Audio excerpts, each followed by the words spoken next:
Good evening, Geek Nation. I'm George, and this is That Geek Show, the show where we talk about the latest and greatest from the worlds of collecting, movies, video games, TV, and tech. And with me, as always, to break all this stuff down is my brother from another mother, that fanatical statue collector, statue fanatic, Calvin. What's up, bro? How you doing? What's up, man? The week just started, and it feels like it's already like the Friday, I guess. You ready for it to be over? Oh, already, man. Already. Yeah, well, man, last night I was ready for it to be Saturday. Yeah. It's going to be a long one. Yeah, man, this is going to be a pretty long show, but it's going to be a good one. All right, and also with me is my other brother. This man showed me on Saturday that even a big man is swift on his toes. Is that pop collector, Seth. What's up, Seth? What is poppin', people? We are live! Dude, man. Holy crap. You were running your ass off at Disney, bro. Listen, if you ever want to see me do a full-on sprint, someone better have an exclusive pop that has to make me run. Oh, that man, was crazy. I got the graphics all wrong, too. Surprise. I know. I'm going to fix that mid-show here while we're talking. But also with us is my real brother, my brother John. What's up, bro? Yeah, it's another day, man. It's Monday night. Got football tonight. Got Geek Show tonight. What can we do, man? How's MCE fantasy football going? I will eventually win. That's gonna go down, but it's a work in progress at the moment. I lost my first week this week, so now I'll be 2-1 in the league. Oh, I haven't lost yet. I'm waiting on. We going for Tampa tonight. Tampa's winning tonight. Hey, just on a quick note, Tatianna is in the chat. If you want to talk about this real quick, George. Tatianna is the girl that got the What's Poppin' tattoo, right? Tatianna is there a picture of this tattoo? Yeah. Man, Tatianna is Seth, you're gonna have to pull the picture up and show it to everybody. Yeah, Tatianna is an amazing person. She went out and she got the What's Popping logo tattooed on her arm. I mean, both me and George, when we saw it, both of us were completely flattered. You know, George, because that's his logo, he designed it. That's his artwork on somebody's body, which was amazing. And I'm extremely flattered because that just shows me how much dedicated, she is to our show and what a fan she is. So I'm going to call it right now. I believe because she got that tattoo, she is the official #1 fan of What's Poppin'. And because you are the official #1 fan of What's Popping, me and George decided we were going to put together a care package to send to you because you went ahead and did that. So we'll be sending you a What's Popping t-shirt. We'll be putting some. You can't tell it. Hey, it's a What's Poppin' pop-up secret box. All right. It's a What's Poppin' pop-up secret box. So, all right. So I just gave you just a slight tease of what might be in there. So what might be in there, huh? Yeah. So hey, it is a nice shirt though. I like it. But I'm flattered and honored. I know George feels the same way as I do. So again, thank you. Thank you from the bottom of our heart. Yeah, that's amazing. That's awesome. Let's say what's up to the people up in the chat right now. We got Pinche Borracho in the chat, Ray Reyes, Danny Ferreira, Jason McFarland. We got John Statue Fanatic and Seth in the chat. We got Roy Schneider in the chat. I know he's getting ready to go to bed. Thank you for joining us. Hey, who's S. Bayer 25? Yeah, he's a mystery. I don't know who that is. Dark Mufasa is here, late but here. Man, you're not late, man. You arrived exactly when you're supposed to get here, man. Don't worry. Mufasa. Exactly. I love when Pinche Borracho gets on, but he's like, Orale, MCE. I love that shit. This is great. So like always, call out Robert too? Huh? You call out Robert too? Because there's like 30 people. There's 30 people. 34 people. What's up, Steve? Oh, Gemma in the house. El Frijolero is in the house. Wow, that's a tongue twister. Right? Bet you can't say that 5 times fast. I bet George could. I bet George can. Woo! Making me hungry, bro. Let's do it. So on today's show, we are going to have special guest Bryan Tan from XM Studios. We're going to have an interview with him. He will be here at 9 o'clock. So we're going to do what we usually do after an interview and talk about the general stuff and some of the Primewood Studio statues that released. And then at 9 p.m., Bryan's going to be here, and we're going to do an interview with him leading up for New York Comic Con in the XM Studios booth. So we're going to find out some stuff. So hopefully that's going to be awesome. Actually, I'm pretty pumped about that myself. Junior Statue Collector's in the house. Nice. Mac Collection's in the house. Robert Roca's here too. What? Yeah. I told you, man. Yeah, caught that. All right, that's cool. So, as always, we're all going to be looking at the chats. Mostly the guys are going to be looking at the chats as I'm controlling the whole show. So, they're going to let us know, what you guys put in the chats. If you have any questions, definitely hit us up. We'll relay those questions to both Bryan when he comes on, and bring up conversation topics in the meantime. So the first topic off the bat is something that I don't want to spend too much time on because I don't feel like this guy deserves the time of day. But this is the affiliate thing, the affiliate links. Hold up, before you go into that, man. Yeah. I just got to laugh right now about Roy's comment about the pop-up box sounding like that SNL skit from Pop in a box. Justin Timberlake. Dick in a box. That's horrible, Roy. That's horrible. Oh my God! I may actually put that on the graphic. In the box. Yeah, I have set with the box like right there. Put your junk in the box. Man.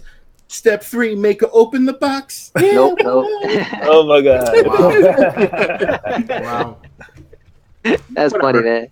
So late last week, we had some jerk off say some things that we felt was pretty stupid in my opinion. But anyway. He started running his mouth off about affiliate links and what their impact is on the price of statue increases and everything.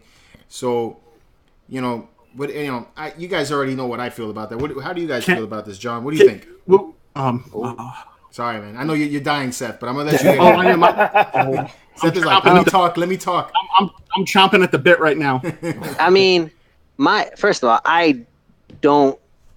I think everyone's entitled to their opinions. I just think that this dude, I think his math's a little backwards right now on that note. I feel that, like any other product, prices are going to go up. That's a given, and, as your marketing expenses go up, as your cost of producing the thing goes up, everything's going to go up. But this dude, comes out there and says that, oh my God, statue prices have gone up like 200, 300%, which is true, right? 100% true.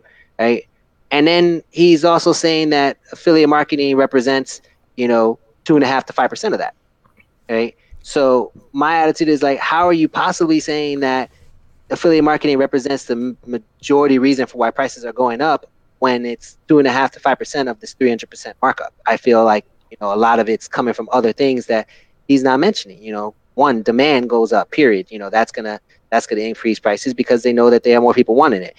Two, popularity of the movies are going up, so now licensors can charge more, production people can charge more, your artists can charge more because there's more popularity there. Everything continues to go up, and I think that's more of a reason for the prices going up, in which they have. My one gripe with his comment, is saying that the affiliate marketers are taking advantage of collectors. That's where I feel like you're overstepping your boundaries, man. Because the affiliate marketer, his money or her money is coming from the manufacturer, not out of the collector's pocket. It's a commission based on sending that company business, which in my opinion is all fair. He's complaining about his inability to mark up these items for 3, 4, 5 times its original value anymore because now they're making more of them, or they've raised their prices, so now it's a little closer to that markup that he was once able to get. And I find it funny or ironic that you're saying that an affiliate marketer is taking advantage of a collector when that affiliate marketer's money comes from the manufacturer, while you're trying to mark up your prices 3, 4, 5 times the original value of the price, and that is actually coming out of a collector's pocket. So who's really taking advantage of the collector? Right. My thing is, I call fake news because, one, he's just I call fake news because he's actually spewing out stuff that's not factual. That's what bothered me. It would be different if he could say, based on whatever research is out there, he could do this. I work in the retail industry and I've been in that for quite some time. And what he's talking about is done across retail. And what we call it in my business, we call it vendor kickbacks, where the vendor says, hey, look, if you guys promote this or whatever the case may be, then you'll get a percentage or a kickback. That's just the business. That's just how it works.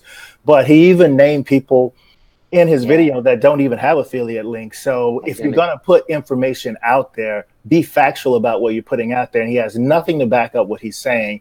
So for him to actually call out specific reviewers and call out specific websites, I thought that was a bit shady and a bit shiesty to do that, especially considering the source. He doesn't have the most stellar reputation when it comes to this community anyway. Yeah. True. All right, Seth, you can go off if you want to. Okay. If there are any children in the room, now is the time to let them out. Oh boy. Oh boy. Okay. I'll give you a moment to make that happen. Yeah, okay. Are you going to show Thanos video? Okay, moment's up. Bro, who the fuck do you think you are? I mean, for real, dude, you got some freaking set of rocks at you. If I wanted to hear your opinion, I'd shove my hand up your ass and work your mouth like a puppet. All right? No, tell me how you really feel, Seth. I mean, for real. I mean, who are you to start calling people out? I mean, bro, no one gives a shit that you live in your mother's freaking basement. Okay, just because you're salty that the prices are going up and you can't afford it, get a better paying job. I mean, for real, dude. Yeah, that's exactly what he was saying. Also, I mean, get a freaking life. I mean, why you got to come up and ruin what everybody else is doing? You have no idea how hard Calvin, George, and John work at making this happen, and you're gonna go ahead and start calling people out on shit, bro. Well, it's not even just us though, bro. No, like, I know it was Brad Titan, it was a bunch of other people, bro. You want to come find me? Find me. We'll settle this like gentlemen. Yeah, he did. He called Jim out. He called Red Titan out, and like a statue collector. I mean, and like with Steven, from what I understand, he's not opposed to affiliates, but that's just inaccurate. He doesn't even have any affiliate links on his website or his channel to actually put out screwed up lies, and it's not even a bad thing. But I'm just saying, get your facts right if you're gonna call somebody out like that. Well, Lewis Ojeda, if I pronounce that right, Ojeda in the chat is saying that Red Titan stated that this guy tried to be an affiliate but got denied, so now he's mad and he's trying to blame everybody. He probably got denied because half his collections are customs. Bro, how about you clean the sand? Go ahead. In the video, he talks about that affiliates need to get a better job, or that we need to stop preying on people, and then something that's my gripe. That he does, which I think is that's my gripe. I don't like John. I feel like that is attacking our character. Like that's what we're doing. We're not. He himself it does these YouTube videos, and the YouTube videos, you're an affiliate of YouTube in essence. Right. So if you are making money with YouTube, YouTube gets paid from advertisements from other companies and then issues you a percentage of that. So you yourself are an affiliate. So talking shit about us, affiliate marketing. You're exactly doing the same. You're doing the exact same thing. And then furthermore, coming from somebody like him who he's has a known reputation for scamming the community. He's got and they backed it up with evidence. And I'm not going to sit here and post all those images up like he does. You should totally. It's stupid that he did that. So, are you talking about the Thanos where he didn't cut his video quite right and said that he didn't get something that he got because he spliced it incorrectly? Yeah, he's a straight up habitual liar, and it's just I don't. I mean, when somebody told me that, I didn't even bother watching the video because I've unsubscribed from his channel a long time ago. And when somebody told me that he did what he did, I couldn't even remember the guy's name. He's like Statue Collector 117. I was like, dude, I know this dude's name, and I just couldn't remember. Yeah. Alex from Rad Titan reached out to me. I had to ask him. He's like, oh, his name is Sean Sanders. I'm like, so and I'm gonna forget his name later on. So it's just the dude is just a waste. So whatever, man. Anyway, like I said, I didn't want to spend too much time on this. I feel like we spent more time than it's worth. I hope that none of you go and check out this video. I don't recommend you guys do it. If you guys do, give it a thumbs down if you want to. I certainly gave it a thumbs down. I'll be honest with you. He's a piece of shit. My final thought. What's his name again? Just for the sake of it. I don't. Sean is his first name. Sean, go eat a fucking dick.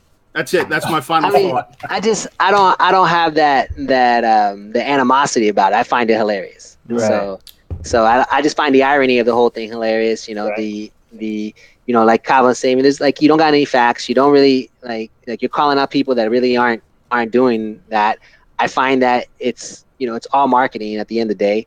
And the real gripe I have with it is just strictly that you're saying that these people are taking advantage of collectors when your whole thing is that you have a gripe with your inability to charge a collector 5 times what you bought that thing for, that you want to retire off these statues. And I just find that just if you feel like you're gonna have the ability to retire off selling statues, then you are literally over like marking up these things like crazy. I saw when George bought that Obi-Wan, I saw what that thing was, what originally went for and what he had to buy it for. This is what these dudes are doing. They want to be able to charge like 5 times the value of it because it's, okay, it was limited selections or limited edition sizes. But at the end of the day, you're griping about a company making more edition sizes when, why wouldn't they? If a company knows that demand is out there and people want to buy it, more people want to buy it, you're going to tell them, no, only make a limited run so the people who do buy it can charge well over it. And then secondly, if what do you think is going to happen when these manufacturers or companies that are making it are seeing people sell these things for 5 times their original price? You're telling them that they can charge more for this because people will buy it, right? And and that makes business sense to me as far as business. I know it sucks as far as a collector, but it makes business sense. So that's just how I feel about the dude. And all right, let's move on from this. I can't give him any more air time. Waste no more on this time. Yeah. All right, so before we get into the statue conversations, because Primal Studios has got a lot to talk about. Even then, we got XM Studios after that. Let's do some quick stuff on movies. Last week we got our first look at Joaquin Phoenix as the Joker. I'm going to put those images up right now so we have a refresher of what he looks like. What do you guys think about the look? What do you guys think about where the story's going? What do you guys feel? That looks like a good mix, I think, between Heath Ledger, like as far as like the head, the length of the hair, and maybe the look of the face. And then as far as the outfit goes, I think that's Jack Nicholson from the original Batman movie. So I think they're like maybe combining both of the best elements maybe into one. But who knows if he's able to pull it off? Anything's possible. Calvin, what you think, bro? I want to see parts and clips or trailers from the movie because this looks more like, he doesn't look sinister enough, and he looks more like something you would hire at a kid's birthday party.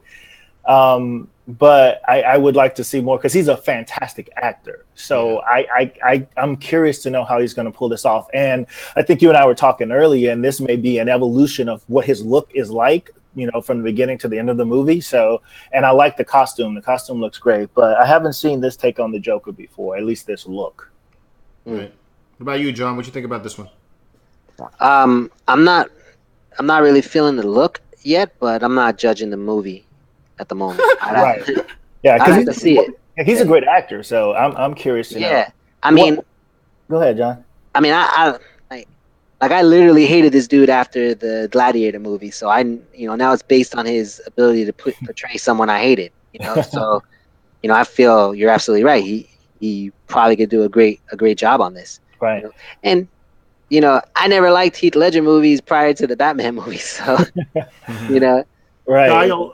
Guile in the chat right now said something really funny. He says, looks like Creed joined the Insane Clown Posse. Yeah.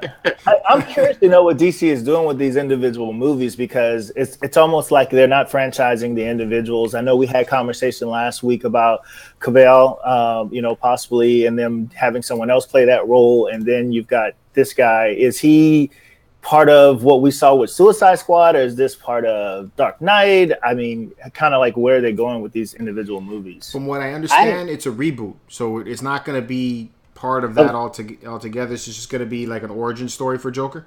Sort of like 89 Joker. I don't know if they're really plaguing a year on it. So okay.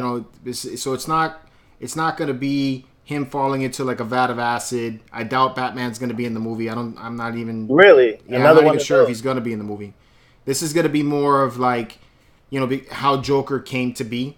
you know, Right. and then Batman may be introduced later at the end, but there's still they still haven't said it if it was. Hey, I'll be back. I'll be back in a sec, guys. Okay. That conversation has been going on for a little bit here. I've heard a couple of people talk about, you know, a standalone movie without the Joker, kind of like having Venom without Spider-Man. So do you think that the Joker could actually carry a movie without Batman? Because it's just hard to imagine him not having that antagonist. Yeah, well, you know what? Maybe that's the reason behind it. Which, you know, you need an origin movie, to like you already, you know, we're talking about the whole thing with you know, potentially getting a new Batman because, you know, Ben Affleck's no longer to be Batman. So like anything, they gotta continuously reboot these movies, right? And no one liked, you know, the Leto Joker, so you know, it's kind of, you know, I think it's kind of good that they're gonna do a origin story on it. You know, because if it's popular enough, then potentially we have a Joker for the next Batman movies that will inevitably come out. Okay. Yeah, it's just, for me, it's just hard for me to envision watching an entire movie about Joker and not having Batman. You know, it's kind of like they're their yin to their yang and made each other. You know, it's kind of hard. Whereas with Spider-Man, there's so many. I can see Venom doing something by himself aside from Spider-Man more so than I can see the Joker. Does Batman have anything to do with Joker's becoming Joker? Yeah, so not only that, I think like in The Killing Joke, one of the last panel in that comic book pretty much, you know, drives it home of how without each other, they pretty much made each other. Like Batman is one step away from being as sinister and as bad as the Joker is, and like the Joker is just one bad day or one good day from not being as horrible as he is, and they need each other. That's kind of like what that whole comic's about. Well, like in the Michael Keaton Batman movie, Joker's, you know, young gangster killed his parents, and then Batman knocked Joker into the thing and made Joker. So, you know, they kind of both made each other in that one. But you know, I don't know. I'm being optimistic about it. Right. So I think it should do well. Someone who wrote, is Harley Quinn going to be in this movie? Someone wrote that. Guile said that. I hope she's in this movie. I love me some Harley Quinn, man. I can see the two of them doing a movie together. That would be like, because in the animated series, man, I think the times when Harley Quinn and the Joker showed up in the animated series were the more interesting episodes. It would be interesting. You know, but unless it's, you know, like I said, unless it's something of, you know, Joker becoming Joker, there's nothing to do with necessarily Batman. Okay. Did anybody bring up the Gotham series? Roy puts a good things like the TV series Gotham was pretty much all villains, not really Batman. Bruce Wayne, but not really Batman. Right. Yeah, but they still had that element a little bit in there, and then really you still had a protagonist with Commissioner Gordon. I'm so whack though. You know, I'm not a big fan. I like Gotham at times. I do like Gotham at times. It's like one of my guilty pleasures. I think our reservations, mine, I speak for myself, is more DC's ability to deliver because the material is there. It's that DC just hasn't done a great job delivering. True. Did anybody just mention about the possibility of maybe a Batman cameo in that? Yeah, it's possible, but they haven't like Ben Affleck said that. Yeah, maybe they might introduce whoever they think is going to play the new Batman since Affleck's out. Right. So any idea when is the timeline for this release? At least a trailer or something, because like Julio said, you know, it's kind of hard to judge this by still pictures, because we said that about Captain Marvel until we saw the trailer, which looks amazing. Yeah, I agree. That was something else I was going to bring up too. We actually got hit with a lot of really good trailers this past week, in my opinion. Captain Marvel was dope. I don't know when the release time is for Joker. Julio says we're overanalyzing it off a picture. Yeah, that's what. Exactly. I agree with him. Yeah, because we did that with Captain Marvel. Yeah, but that's what fanboys do, though. Yeah, we were ranking on her outfit, you know, from the '90s and all of that, and now the movie, the trailer just looks. The trailer looks dope, bro. Yeah, the trailer looks amazing. Yeah, I thought the trailer was really good. I would love to critique Captain Marvel. Of course you would.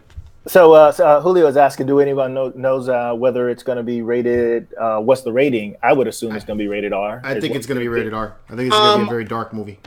I would go maybe as far as to say he's maybe PG-13. Has any DC movie been rated R? Yeah. I think The Suicide Squad. Wasn't it? Was Suicide Squad rated R? Well, they don't curse. I haven't heard them curse in a DC movie. Yeah, really? Dude, No. Ray Reyes said Captain Marvel looked awful. Really? Oh wow. I liked Captain Marvel. I like that trailer. I feel like you're on an island, bro. The So, Roy says next year October is the release for right now. I think that's for Joker. okay. that's All a right, good so if release that's time the- too, right around Halloween. All right, so if that's the release for next year, then you could probably expect the trailer probably like in April or May. All right. So, like I said, this past week we had a lot of trailers that came out. We had the Captain Marvel trailer that came out. I don't know if you guys caught Ooh, the. Suicide Squad, PG-13. It was PG-13. Thank you, Mufasa. They also came out with the Wreck-It Ralph 2, a second trailer for that, which I recommend you guys go check out. I thought it was pretty funny. That looked freaking hilarious. It was hilarious. I thought it was funny. Today they dropped a second trailer for the Bumblebee movie.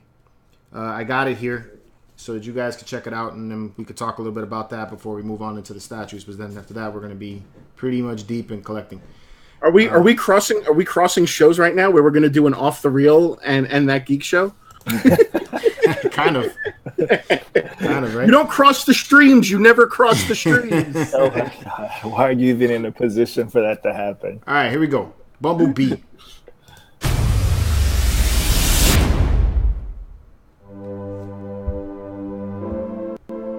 I'm Charlie Watson. I'm 18. Today, actually. Is the Beetle for sale? It's yours, kid. Happy birthday.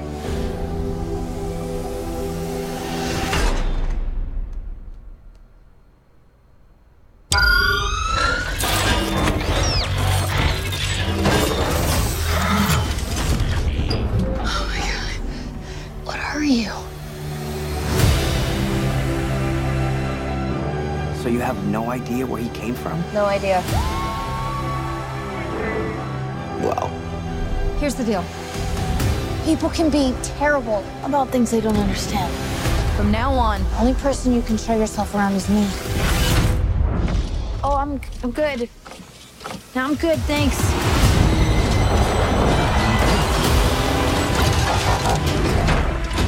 There's a war raging on our planet. If this criminal isn't found, that war may find its way here. Is there anyone that can help you? Do you have a family? Oh, who but me?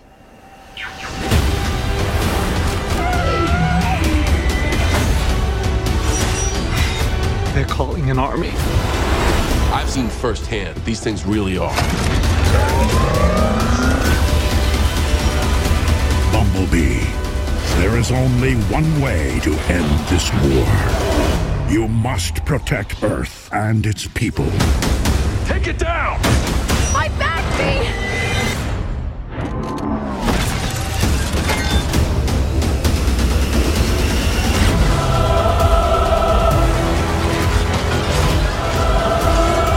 This is how we stop them. You've got me. And I'm not going anywhere.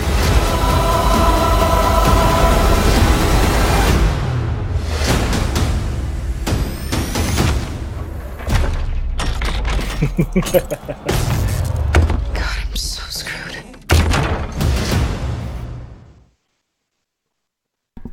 All right, what did you guys think? I think it was cool, man. I think it's cool to see the Gen 1 Transformers. I thought that was pretty cool. I'm laughing right now because I kind of agree with Ray Reyes. As much as of a wrestling fan I am, John Cena just needs to go away, dude. John Cena is the worst actor ever, bro. Yeah, if you're gonna go Bumblebee and you want to go big and you want to get yourself an actor / wrestler, you get yourself The Rock. Lewis says Michael Bay not directing this one. I'm looking forward to this. I agree. You know, after seeing the last Transformers movie, I was really, really disappointed with that. I dragged my brother with me to that one. Both of us walked out of there with like the what the fuck look on our face. If Michael Bay's not directing it, that's a good thing because that means there'll be less explosions. Why can't Bumblebee speak though, man? Because his voice. Because remember in the very first Transformers movie, yeah, but this his is voice pre that. analyzed. Well, maybe it got damaged when he came from Cybertron to Earth. I'm sure they'll do some way to explain it, but really, in every single one of the Transformers movies, he hasn't been able to talk. You know, Vic says he didn't see John Cena. No. I don't know. What I really liked about the trailer is one that they're showing the Gen 1 Transformers instead of that Michael Bay Transformer look. Mm-hmm. So I'm really hyped about that.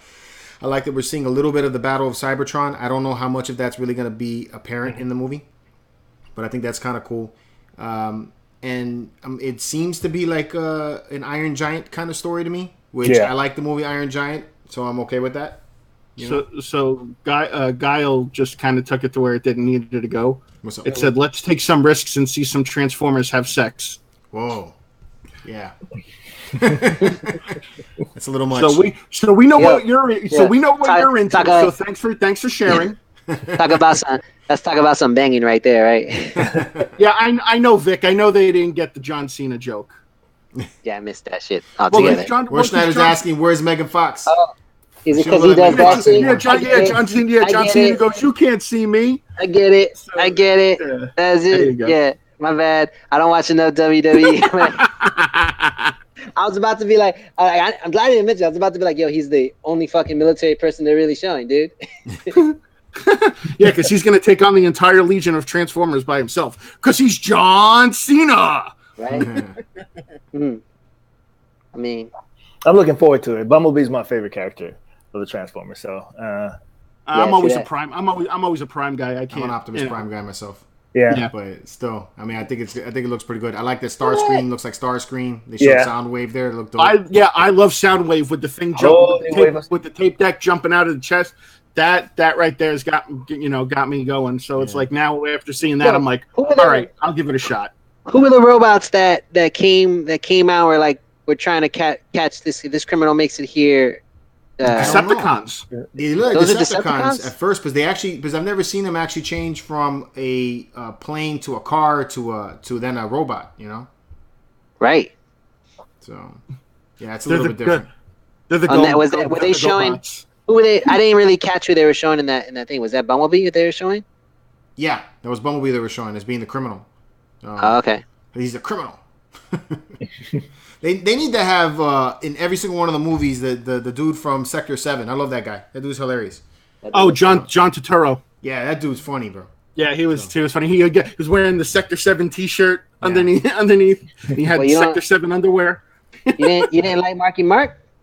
Nope. Oh my God! Nope, that was bad. Nope. That was a bad decision. I don't know why they picked that guy. I mean, I like him. He's a great actor. You don't like him his in movies. I think he's funny.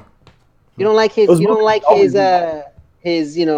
One face, mouth open for all emotions. Nah, man, I'm mad. You got his. I'm mad. They made him what is it? A robot, an inventor, and all that. And he doesn't fit that role, in my opinion. Yeah. He walks up. He's like, "Hey, dog, how you doing? Say hi to your mother for me, all right?" Exactly. Oh my God. Roger Heller in the house. What's up, man? Thanks for the compliment. It says, by the way, you guys are awesome. Your video feed is glitchy. Your video froze on you. Oh man, didn't know that. You got? I wonder if that's experiencing issues with the video. I wonder if that's. Seth, you there, bro? Seth, is he like faking it? I don't know. I can't tell. I was watching it on the a different device. It did freeze up for a little bit. Did it? Okay. I don't know if I can agree with Guy on Beast Wars. I think that was like my least favorite Transformers. The Beast Wars? Beast Wars were cool for what it was in the day. But I'm a Gen 1 person, man. Grew up on that. That's what I watched. So the statues will start. Yes. It's his time. So Ray is just saying Bumblebee's going up against Aquaman in theaters. Really? Whoa. I think it's Christmas, Aquaman, right? Yeah. I think Aquaman will win that. Yeah, I think Aquaman may win that one. Especially after Transformers past history. But I don't know, man. What do we know, man? Because what we thought was that the Meg that blew up. Yeah. So who knows? I still want to see that. Did you go see it yet? No, I want to see it. I want to see Predator. Man, I don't care I what you heard guys Predator say. was really not I heard it was garbage too, but I still want to see this. it. Yeah, I'm good on that. That's a hard. That's a hard no. That's a hard no. Yeah. Yo, I got a good poll for you, Seth. Batista or The Rock as far as actor in movie? Are you for really asking me that question, dude? It's The Rock, hands down. I mean, come on, dude. I don't know. George's face is like, I don't know. What are you talking about? It's The Rock. Yeah. I was just It's The listening Rock, to you. hands down, any day of the week and twice on Sunday. I think Batista's not bad, though. I think he's funny. As far as comedy goes, I think Batista can pull off some comedy. So, not the way The Rock pulls off comedy. The Rock pulls off comedy good, too. Yo, and Scorpion King, he was hot garbage, bro. He is gradually became better. What are you talking about, dude? The Scorpion King was awesome. Get out of here, man. Like the Scorpion King a little bit. In The Rock's pre-early movies, the only acting skill he had was his people's eyebrow. Listen, the worst movie that he's done to date has been Doom. Yeah, really? Doom was horrible. That was the worst movie he's done to date. Other than that, I've enjoyed every other movie that he's done. Even What about The Mummy 2? He was in it for like 5 seconds. Yo, it was garbage. And The Mummy 2 was good, though. I like The Mummy 2. His part was garbage. I like My Mummy too. I wish she was here. Yo, and what about and you would say The Scorpion King was a good movie? I love The Scorpion King. I thought it was a great movie. It was a great movie. Wow, a great movie. I don't know about great, but I enjoyed it. I didn't dislike it. I give it 2 thumbs up. I don't know. Your opinion is now suspect. All right, so we got. You're just mad because I still vetoed your trade. I am still mad about that, actually. We got 30 minutes roughly to get through some Prime One Studio chat before we get to XM Studios. All right. So, start your engines. Here we go. Is that the next beer? Yeah, it's my next beer. Beer number 2. The Rock and Emilia Clarke are nothing without their eyebrows. True. But Emilia Clarke is... Tooth Fairy is the worst. I love Emilia Clarke. Really, Emilia Clarke's Dragon Lady. She's attractive. Love her accent.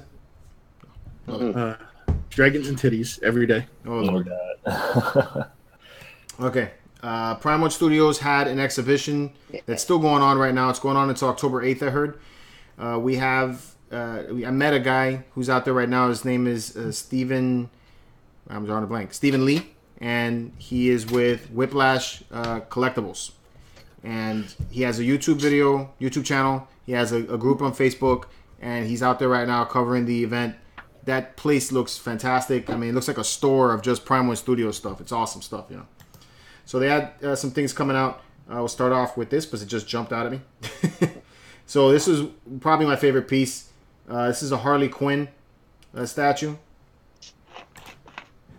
Wow. And I'm going to try to pause it and show you some things that I like about it. It does move a little bit fast. I don't know. So I'm digging the base on this one. What do you think, Calvin?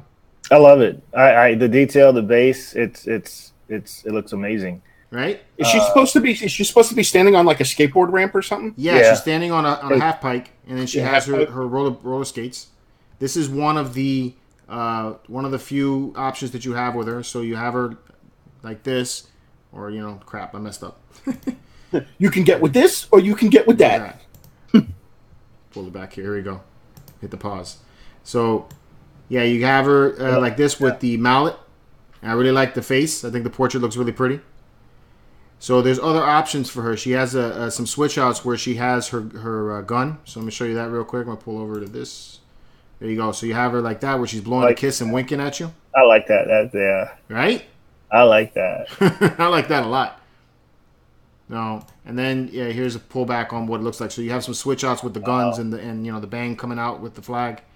So yeah, I like that. 1,500. Oh yeah, that's gonna be huge. It's expensive as hell. But it's nice, yeah. The base has a bunch of. Just gotta pause it right in there. Hey, was there a price on there, or was it to be determined? I think it's to be determined still. Still not up for pre-order yet. So you see those wires? Those wires, they blink. They have alternating lights that look kind of like Christmas lights. Oh, yeah, the fuses.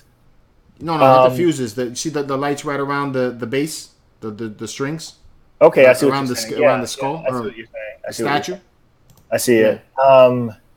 So I'm wondering, is this going to be in New York? No, I don't know. That's a good question. It's Prime One Studio, so it's possible that they may have it there with Sideshow. I mean, that this looks awesome. I really love that base. I like the wink face, man. Oh, me too. Yeah, exactly. Yeah, me too. This is a really nice piece. It's 1/3, I'm assuming, right? Yeah, these are all going to be 1/3. Everything I'm showing you here is going to be 1/3. Way too big. Yeah, too big. But very pretty.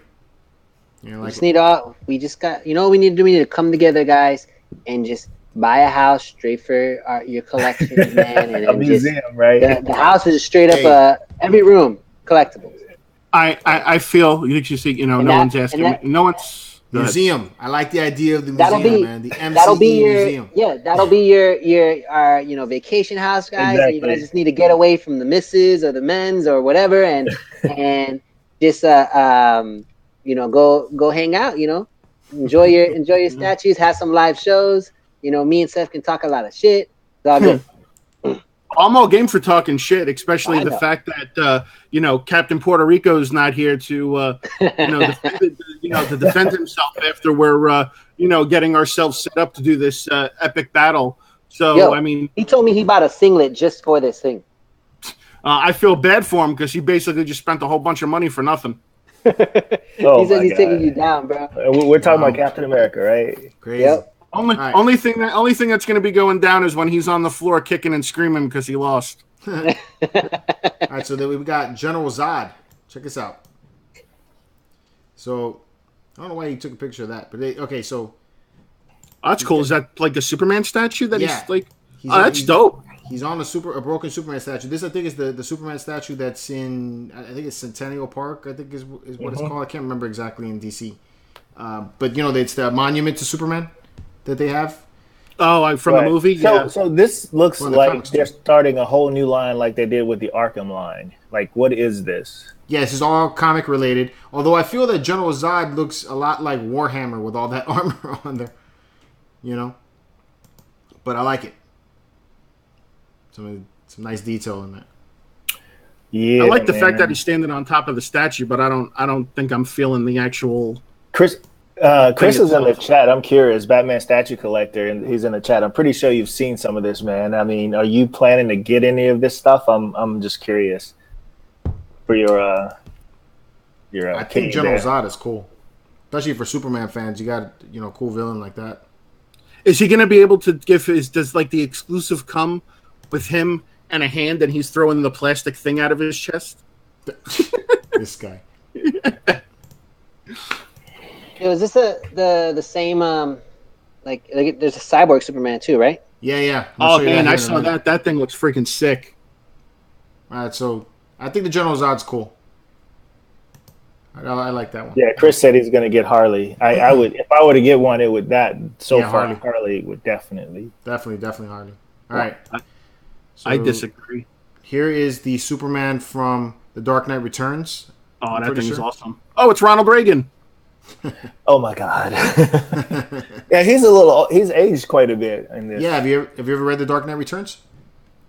No. Yeah, in that one, both him and Batman are older. So, yeah, I like the detail in the suit, all that texture there and everything. Cool. It looks nice. See, there's just I love the classic Superman suit. And then I really love how he's holding the Batman helmet there. And then look at the base. Oh, that's cool. The base is the Batmobile tank from the comic book. Oh, it's the Bat tank. Damn, that's sick. So I think that's cool. I wonder how much that thing's gonna cost. I don't really like this guy's face. Are there any muscles they're not showing? Jesus. And I'm definitely not digging that hair part. Man. That guy looks like he he wants to be Elvis Presley or something. You got to see the comic book. Well, the good thing is that was the comic book Superman dressed up as Elvis Presley? You know. Well, I mean, he had that haircut in the comic though. Well, was the comic from the 50s? No. Sorry, Seth. Yeah, that's right. I mean, the good thing is at least he doesn't have the crystals from the Fortress of Solitude going up his ass. Hashtag booty crystal. I might give this the hashtag booty crystal, bro. I might give it the. I don't like that poof, bro. Like, we need to make a shirt. We need to make a shirt. We need to make the booty crystal shirt, John. So John, this is hashtag booty crystal. The hair is hashtag booty crystal. The rest of it looks tight. I think get it's what cool you're because saying it follows the way the comic looks. I'm not loving this at all. I like it a lot. I think it's awesome. I like the classic Superman suit. So yeah. I mean, other than his hair part, man, I think it looks tight. But that hair, man, I'm like, wow, man. It's actually like the second. That's the way that Frank Superman Miller did it. Man, Frank Miller fucked up then. This guy, bro. Come on, man. Wow, I know, right? To call out a legend like that. Okay. You can't. Nah. Hey, You're on your island. You're on the island with that, man. I'm fine. I'll be on my island with all my little booty crystal tags. Throw on it. You by yourself, man. Move on. I'm not trying to say that Frank Miller. I mean, obviously, you guys, have shown me a lot of his stuff. In general, I think his stuff looks good. Not digging this, bro. Just not. Yeah, I get you. Not feeling it either. All right. See, look, someone said, hair is booty. Ray, it's booty crystal. Hashtag booty crystal. You got Supergirl. Now, Supergirl, I really love the way she looks. I think that her pose and everything is great. I'm not feeling the base. Didn't we see this? This Sideshow did one just like this. With the doves, right? With the doves, but this one has like seagulls, it looks like, or some kind of other... Those aren't doves, those are pigeons. Those are rats with wings. But I'm not feeling the cloud looks a lot like a plume of smoke or something, or like an explosion, right? Yeah, like she's shooting up from the ground and the smoke is following below her. Yeah. I don't know. I'm not digging it. Too many birds. Too many birds. Too many birds. She looks beautiful, though. That's for the birds. I like Sideshows. That's the same face from Sideshow, though. That's the same. It looks the same to me. Dude, that looks... Was it off... what's his name? It's off that same artist, though. No, it's not. His name. You sure? Yeah, I'm sure. This must have been that comment I saw on Facebook somewhere that they're like, it was everyone going off this guy's. It's like Supergirl only off this. Matt Collector say the bird shit white stuff. Bird shit white. The bird shit. Matt Collector says farts. Oh my god. So, do you know who any of these artists are? Art Germ, yes. Art Germ. Art Germ. This definitely looks like Art Germ's Supergirl. Hashtag bird shit everywhere. Something loud. Something loud. Yeah, I know who you're talking about. Dude, I'm sorry, bro. That face looks just like her. That other one, man. I'm about to go find that in. Yeah, I think it's pretty. All right. You said rat with wings. Wow. I know. That's what I'm saying, man. The pigeons are rats with wings. That's funny. Yo, everyone thinks this is Art Germ. I mean, Lewis is saying Art Germ. That's dope. There we go. It's pretty cool, right? Yo, there's a lot of people saying it is Art Germ. They're saying it's Art Germ also? Yeah. A lot of people in the comments, they feel like this Art Germ. And they said, and Dark Mufasa said he did both SS and Prime 1. Oh, well. Because it looks so similar. That face looks like pretty much identical, man. I'm just going off the face. Okay. Stanley Lau. There you go. Thank you, Roy. Everyone holding me down. That cyborg Superman is like, wow. It's pretty cool, right? Yeah, that thing is sick. I like the detail. I like that hand. Yeah, man. See, like, to me, that hand looks just a little weird because it looks like it's too oversized. Like, I kind of feel like Superman is like turning into a Transformer almost with that hand, kind of. If they made the hand just a little bit smaller, maybe, I would say that would look pretty good. But overall, though, I like the statue a lot. I think it looks pretty dope. Yeah. Yeah, I think it looks cool. The skin has kind of like a puzzle piece look to it. I guess it should look like that, though, because of a robot, right? It almost kind of looks like underneath the skin, it's got the face of the T-1000. Yeah, like a Terminator, right? It looks good, though. I love the detail. It looks good. Yeah. You might not like it as much because it has mixed media, it looks like. The cape, yeah. Yeah. I'm learning to let the cape grow on me a little bit. As long as most of it's sculpted, I could deal. But no capes. No capes. No capes. All right. And then the last one, because I only really stuck to the new stuff that I saw there was the dark side. So this one has a couple of switch outs. One where you can have the hands posed behind his back, which I think is cool. So I think this one looks pretty menacing. Do they have one where they give him the Infinity Gauntlet? So this is Darkseid from the video game Injustice. Nah, I don't like it. I like the one that's sitting on the floor in your room. Like that one? Yeah, that thing. To me, that Darkseid you have is like freaking amazing. I like the pose on this one though. I don't like the pose on that one either. I like the one that you got in your room, dude. Trust me, if I had the space to take that, I would totally take that from you. You do got the space. All you gotta do is knock down one wall of pops, bro. I think the flames just look need off, right? If I wanted to make space, I could just kick my wife out of the house. Calvin, the lava. What do you think about the lava there? Yeah. After you saw that picture of Tatiana, you're thinking that about better than when they've done the companies that have done resin. It looks good. Yeah. I think it looks a little like fondant. Looks almost. like It's like lava, like he's standing on. I don't know, man. I don't know. I think that base is whack. I dig it, but I'm not a fan of the whole statue. I concur, Calvin. I concur. He concurs. Yeah. Doctor. So Gaio said it's based on a crap movie. I don't know if he's talking about the cyborg Superman or if he's talking about the death of Superman is what he's talking about, isn't he? That's when Cyborg Superman comes in, I thought. I guess so. Yeah. Well, that's the death of Superman, and that's when they have the the 4 different Supermen come out. So that was basically some of my favorites. They had Damn, Guile doesn't like anything today. He don't like any movie. He don't like any statue. It looks like a 3-year-old vomit. That movie, 3-year-old vomit. They had Bumblebee, fuck it. They had a Nightwing that came out for the Hush series, and I thought that was bad. And so a lot of people felt the same way that I did. And Prime One Studios took that off. They said indefinitely, but I think they really just mean that they're going to take and rework it and then bring it back later, I hope. So I think if you got Nightwing should be I agree with Seth that I do like the Darkseid you have in your room, George. Yeah? Mm-hmm. I like that. I like that pose better than this other one with his hand all out. I like the pose with him having his hands behind his back and looking just stern, and that's probably one of the only characters I could say I'm good with a museum pose for him like that, because with the hands behind your back, it makes me feel like, yo, I could kick your ass even without my hands. So that's why I feel like that character is okay. It's like Thanos could have the same type of pose, in my opinion. Guile saying now they gave us a shit mid-boss villain. So Chris is saying that they did cancel Nightwing altogether. The show? No, the statue.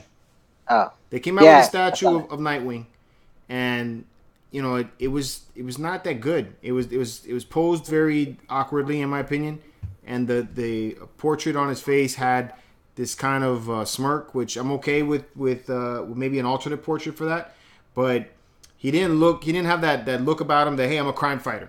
He kind of looked like, I'm one of Batman's boy wonders.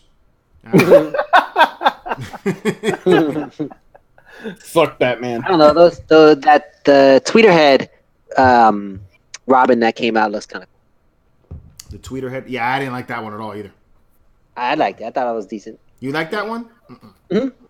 No, I didn't like that one. I saw the tweeter head in the tweeter head Joker in person this weekend when I was in Orlando. I gotta tell you, man, that thing was actually pretty dope. Seeing it in person is way better. Kyle says, yeah, that Nightwing looked like it was modeled after a perpetrator to catch a predator. It was off, man. That's all I can say, bro. It was really off. You had 50 people in the chat, man. Nice. That's awesome. That's awesome. Nightwing, 55 at one point. Master P's in the house. Master P. Dark Mufasa is saying Nightwing molded for Macy's catalog. For real, did you guys ever see the Nightwing from Kotobukiya? Yes. As part of it had that kind of look, Calvin. Yeah. It just was, it didn't look like he could fight crime. So yeah, more like a victim than a superhero. Yeah, exactly. I get it. So yeah. So about a minute here. So we're gonna we're going to have a little break, because we should have Bryan joining us here in a little bit for the interview. So stay tuned, guys. We're going to come right back with you with XM Studios and have a whole talk about that and New York Comic Con. All right? Nice. Sweet. All right, guys. Well, I'm gonna split on this moment though. So everyone have a good night, and I'll catch you next time. See you next time, man. Later, John. See you.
All right, guys, we're back.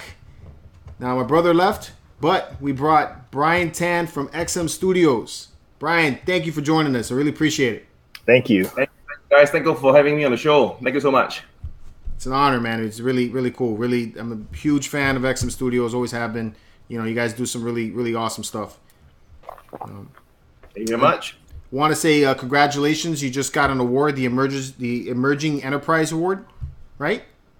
Yes, that happened like a couple of days ago, last Friday actually, and yeah, it's an honor, and it's been crazy trying to go through all the interviews and all the judging criteria, but we're just glad it's over. Man, that's cool though. It's also good. It's great to be honored or recognized for your achievements, right? So. Yeah. I mean, it looks all very glam and you know, glory, but you know, the criteria and going through the whole thing, it felt like we were on like American Idol or something, where there's judges and we got into the room and they start asking us all these tough questions, and the questions are not easy. They're like they're all Simon Cowell kind. They're very, very tough on the questions. But you know, it's really great to be part of it, and there are 15 other really good companies. In fact, we were not really sure why we won, because most of the companies were into saving lives. They have, you know, like a biotechnology and new medicine, and you know, we were one of the 3 to won. But you know, it was really fun for us to be involved in that. Very happy to be there.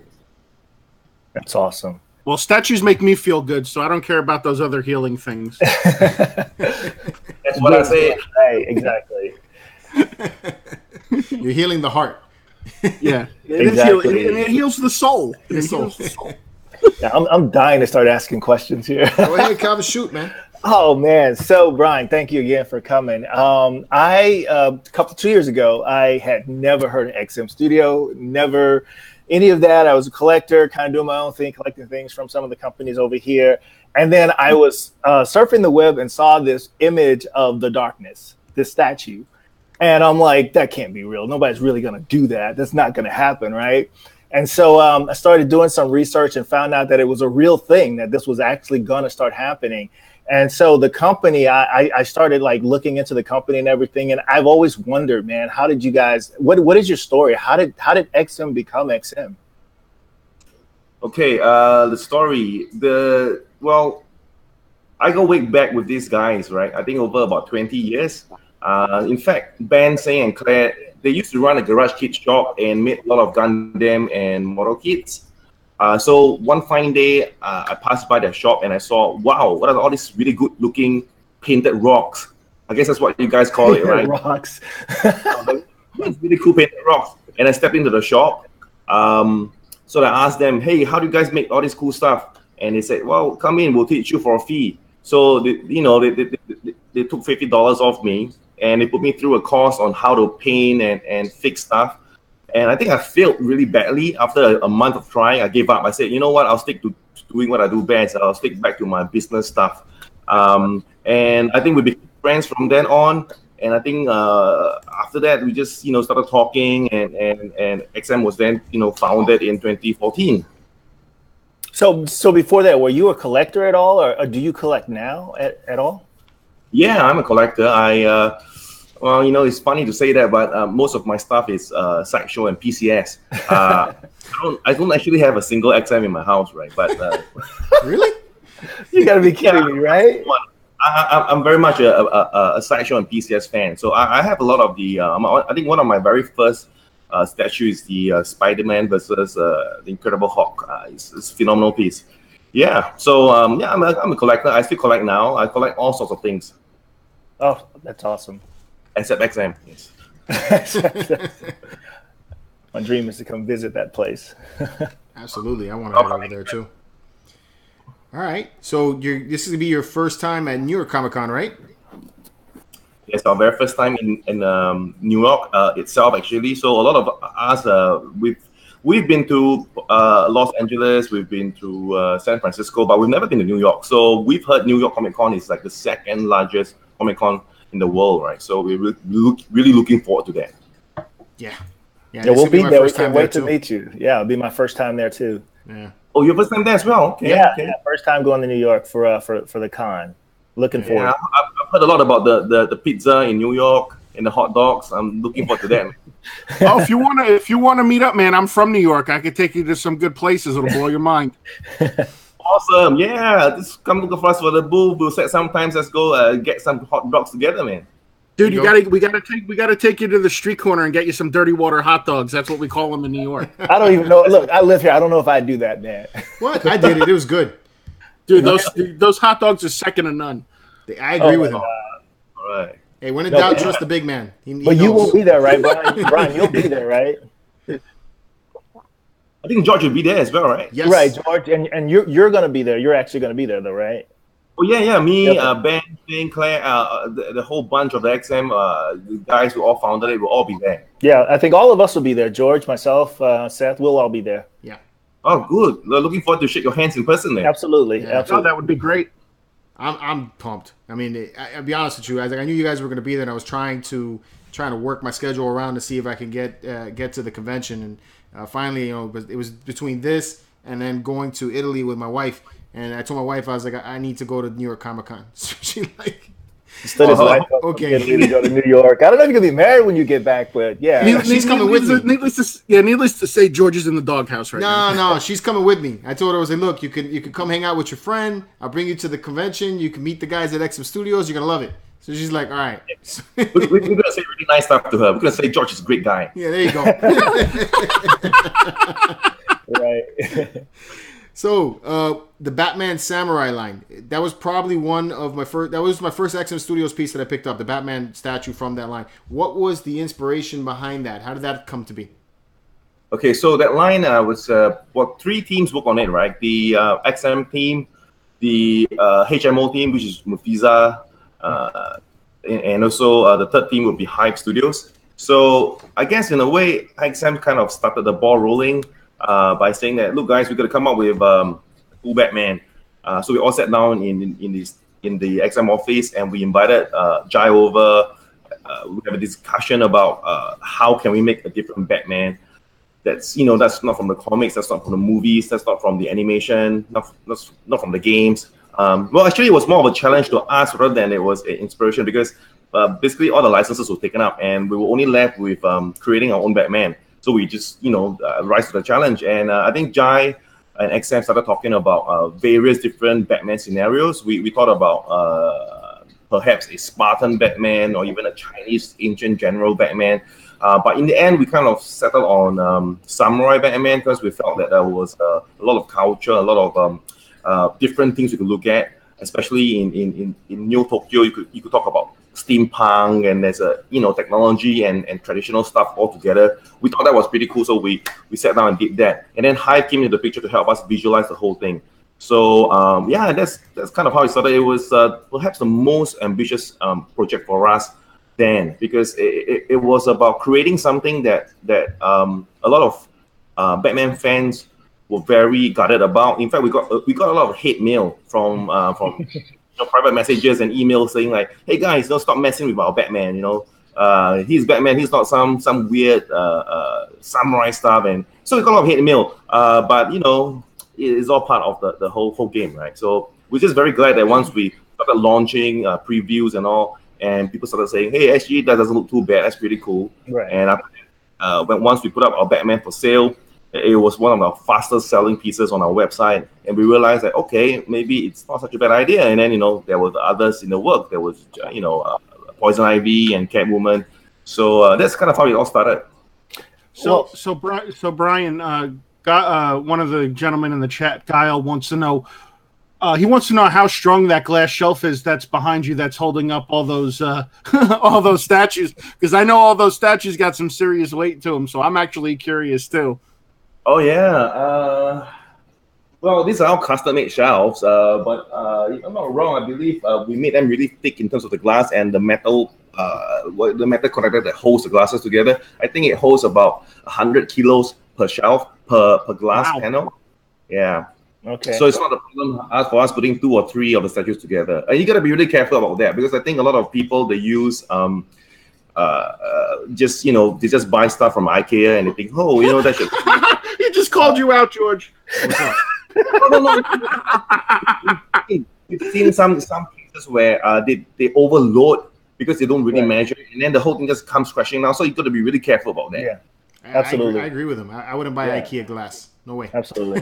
when you were talking about the samurai line, you were talking about sometimes you got hate mail because people were like, they're attached to Batman. They don't want you messing up their Batman, if you will. Yeah. But have you guys considered, because I kind of buy things too based on lore or based on stories. Have you guys considered developing your own lore or story behind that line that you're doing? Yeah, we actually did. We actually wrote kind of like a little background story about how Batman ended up in Japan. It was not an alternate dimension and all. It was a story that we wrote, but the thing is, when it comes to licensing category, so we're in the merchandising category, but for comics and stories, it goes into another department altogether. And if you want to get in here, you got to go through the editorial teams of the comics head and all that. So it was something that we were saying, you guys just stick to doing your products and your statues, and for story stuff, just leave it out for now. So we said, okay, fine, we'll just focus on doing the statues. But we've always been interested in developing a mini story so that people can relate to the character. Actually, we recently got news that we could actually do that. They're giving us some kind of a leeway in creatives, but we haven't got down to that yet because we're now just busy building the statues, right? But it could happen one day. You got somebody in the chat that's giving you a shout out. Mufusal said hi. Hey, hello. In the chat. Who's that? That's Mufusal. Oh, Mufisa. Well, he's an early worm too. That's awesome, man. So you guys have gone with the DC line and brought it into 1/6 scale. You guys have been traditionally, have always been quarter scale statues. You guys generally make these really big storytelling bases. So what's the push to go to 1/6 scale with so many fans, with going after 1/4 scale? Yeah, I think with scale, right, there's I think every scale has their own different customer base. There's no one scale that is right or wrong. Some people like 1/3, 1/2, even 1/1. And who's to say that's wrong, right? I think it's about diversity in collection. So for us, when we talk about what's happening out there, I think we see a trend is like bigger is better, and everything just becoming a lot bigger right now. The bases, the whole diorama set, everything. But you remember the good old days on the Bowen days, and the 1/6. And I collect a lot of Bowens then, and I was like, wow, those are small, nice, affordable. You can collect a lot of different characters and put them into one same display area. And we thought to ourselves, there seems to be a lack in 1/6 scale statue collectibles. So we said, hey, there must be some collectors who want stuff that is a bit more space friendly, easier to buy and display, and I guess most importantly, easier to trade. Because once it's smaller and your box is smaller, boxes are big-headed for all of us, right? I mean, if it's a smaller box and it's lighter and it's more affordable to ship out, I think it helps in terms of reselling and trading, and that's what the hobby is all about. So we thought, hey, since there's not much action going on in the 1/6 scale, we decided to look into it. And there's this misconception that the smaller the scale, the lesser the details, the less presence it has, but that's not really quite true because if it's 1/6 scale, you could do a little bit more storytelling with the bases. And with today's technology in digital sculpting, we managed to cram a lot of details into a 1/6 scale statue. Now, you guys are going to be new at Comic-Con, right? So, come by, take a magnifying glass with you, and I'm going to show you the details of the 1/6 scale that is in no way inferior to a 1/4 scale or a 1/2 scale. I think that's what's beautiful about the hobby. The craft is evolving, and a 1/6 scale no longer, doesn't mean it's small scale and there's less details.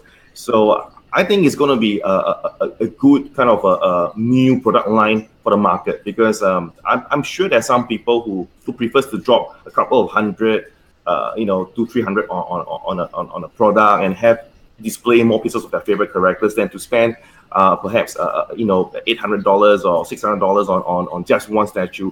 There are always collectors out there, different ranges. So that's the reason why we went into the 1/6 scale. Yeah, I love that you said that, man, because I've been collecting for a while, and Boeing was like the statues that I loved so much. And when they kind of exited, there was nobody that actually filled that void. So I'm really excited to see what you guys do with the 1/6 line. And like the Samurai line, I love that line as well, but because of the size is why I didn't collect it. So I'm curious to know, will you guys be producing any Samurai figures in the 1/6 arena? Okay, I will never say never. The thing right now is, honestly, we have a lot of things on our plate for the Rebirth and the Classic line for the 1/6 scale.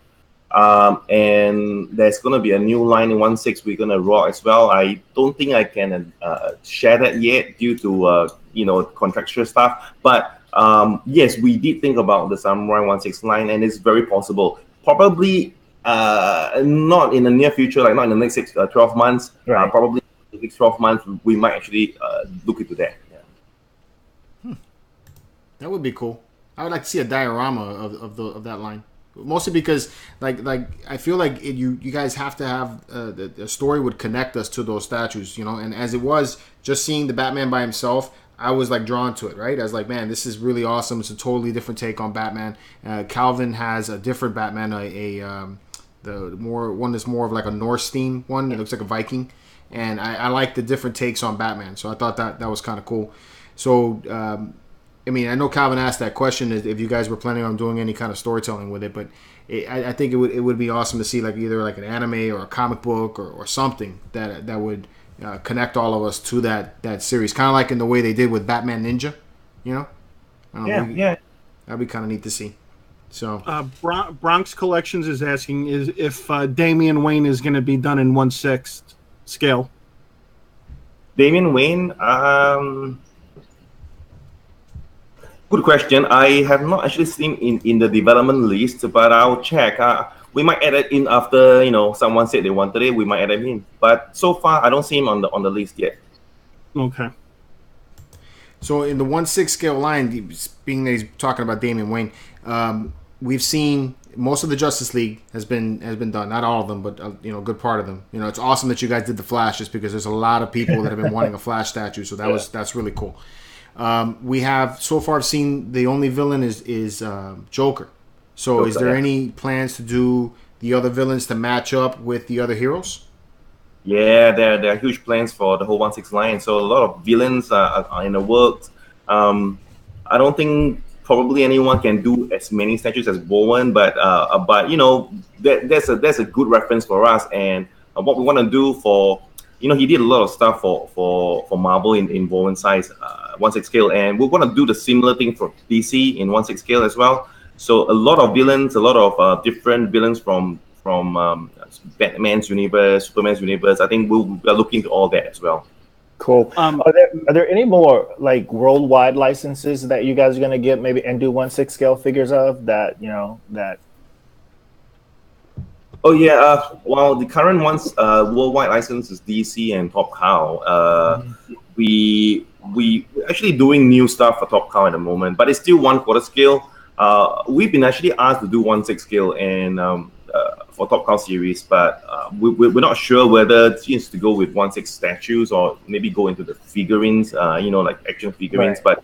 But at the moment, no, I don't think there's any other worldwide licenses that we're looking at. Because there's a whole lot of stuff to do for DC itself. Master Pizza in the chat wants to know: will the statues that XM made with Royal Slengar or Slengar be at the NYCC? Will they be at the New York Comic Con? Oh, that's a good question. I'm not sure if they're participating, but they haven't actually. No. Okay, we're not showing the Royal Slengar stuff at our booth. I'm not sure if they are going to show it off at other booth, because if I'm not wrong, Sideshow distributes them in Correct. US, so they might show in the Sideshow booth though. Correct. Okay.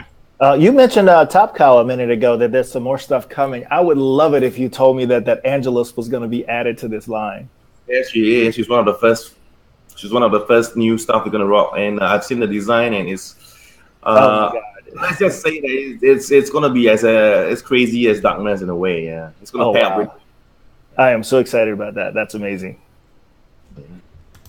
That is pretty awesome. Any other Image line coming from Top or Topcast part of Image? But is there any idea for XM Studios to move into other Image products? Well, not at the moment. Maybe you guys can just throw me some ideas, like what kind of characters do you think is popular in Image? Man, Was Calvin, it Wild? you probably could help me out with this better than I can. The one I that love Spawn. everybody talks about is Spawn, but that's been it's different. For quite some time. I don't think that's part of Image anymore, right? He's separate. Yeah, he's on himself. Yeah, weren't we talking last time about this? That Calvin, you wanted Wildcats. Wildcats, be pretty cool. Wildcat. They're DC now, right? Yeah, Wildstorm. I don't know. I gotta check. I don't see them being in the Top Cow list though. I think they're Cyberforce and Cyberforce is another good one too. Yes. Yeah. Cyberforce is cool, huh? Yeah, I think it's pretty cool. Okay. There's a lot of things we grew up with back then that haven't seen the light of day. You know, it was awesome when we first. I know Calvin, when he picked up Darkness, that was one of the first video I ever saw that he did, and I was like, whoa, and who made that? The XM Studios. I was like, oh shit, I need one of those. So yeah. I like how you guys keep talking about the Darkness and all, but I mean the truth is we all probably started reading it because of Witchblade, right? We saw this Witchblade, right? And everything was like, whoa, and Darkness was like, okay, we use that to hide our actual secret desire. Right? Yeah, exactly. Exactly. We are getting an abundance of people in the chat wanting to know about the Batman Sanity statue. We're going to talk about that. About that. Everybody is chomping at the bit. They want to know if it's going to be at New York Comic Con, if it's going to be painted, if it's just going to be a prototype, pre-orders, how much, how many pre-orders you're taking. I mean, the works. Spill the beans, Bryan. Okay. Since you're going to spill the beans, I'll just take a short walk. Here we go. So that so this is our own personal piece with Mr. David Finch's signature right there. Okay. Oh my God! Look at that thing. We will be definitely bringing a prototype to the New York Comic Con. It will be colored. We have a full colored version, but we are also trying to rush to bring a specially painted version that a lot of people were asking about. They kind of like the plain look in a way, like a non-colored look. So we are coming out with another version, which is only Batman is colored, and the rest of the villains are all in a kind of a smoke texture. My God, that sounds amazing. Yeah, because that is kind of the concept. The villains aren't really there. They're all not around him trying to kill him. It's all in his mind, and they're all trying to make him go crazy. Joker's always been trying to play with Batman's mind. That's why we call this piece Sanity, because despite his lack of superpowers, his greatest power is his mind. His ability to keep going on and never back down. And so this piece is kind of like a tribute to his sanity, to the powers, the strength of his mind. So these villains are actually all in his mind. So if you look at the base of the statue, right, they're kind of forming from smoke in a way, from smoke and mist, forming all these villains. So that's kind of how we're thinking of trying to paint the color prototypes. But yeah, you'll be able to see at least, I think, 2 of these painted versions at New York Comic Con. So when are we looking at actually from the time we're talking now to this sitting behind me or something like that? How much time? Sorry? How much time to market for this guy? Oh, you mean like when it starts shipping? Yeah. That's a good question. Usually, once we open for official pre-orders, it takes about 6 to 9 months to ship the product. But this one is really, I think the factory, when they saw the prototype, they were like, "Oh my God, guys, don't do this for us, man." But I would say we should give it a good about at least 12 months from now, right? So we think maybe towards the end of Q3 next year or end of next year. Then I think realistically, I think that should be the earliest we can ship this out. Yeah. Right. I know there's been a lot of debate amongst people since these images been released. Who actually decided the villains that would actually be on the statue? Because a lot of people are debating that some of the other some villains are missing, Some on there should be there. So you know, so I'm kind of curious how that process was decided. Right. The process was really simple, right? We just, you know, David Finch is like he's one of the main talents when it comes to Batman. So when we got a chance to work with him, we just said, "Look, David, we're from XM and we're crazy. So we wanted to be crazy. Right? Just go crazy. Don't worry about how we're gonna get it made. Just go crazy, right?" And he says, "Okay, you want crazy? Here's crazy."